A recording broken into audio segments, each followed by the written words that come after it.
This week in the Missouri Senate, we review some of the legislation discussed by Missouri senators. Thank you, Mr. President. On Tuesday afternoon, Missouri senators gave first-round approval to Senate Bill 579, which would modify provisions relating to certain crimes against emergency service providers.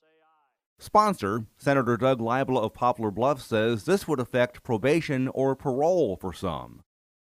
Not be eligible for probation or parole unless the offender causes a physical injury or death and is charged with a Class C felony.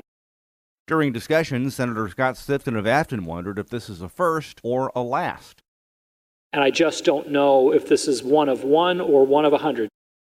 Senate Bill 579 still needs another positive vote before it could move to the Missouri House of Representatives for similar consideration. $98 million to fully fund the education formula this year. We get better data than the House actually has. In talking about Senate Bill 567, which would modify provisions relating to tax credits and funds for vulnerable populations, Senator Jason Holsman of Kansas City looks at the budget.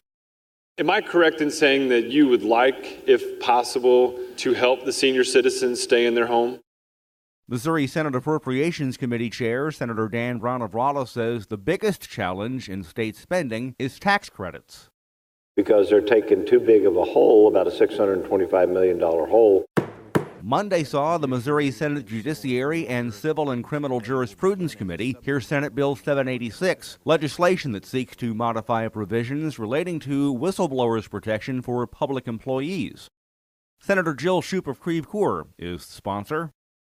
When there's wrongdoing in a government agency or office, the best way to find out about it is if somebody blows the whistle. Committee member Senator Ed Emery of Lamar says this measure proves punishment really deters wrongful activity.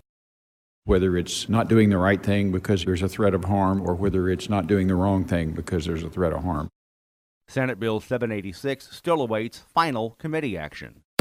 The Missouri Senate Economic Development Committee takes action on Senate Bill 549, which would reauthorize the Missouri Works Training Program, and Senate Bill 550, which seeks to reauthorize the Missouri Works Program.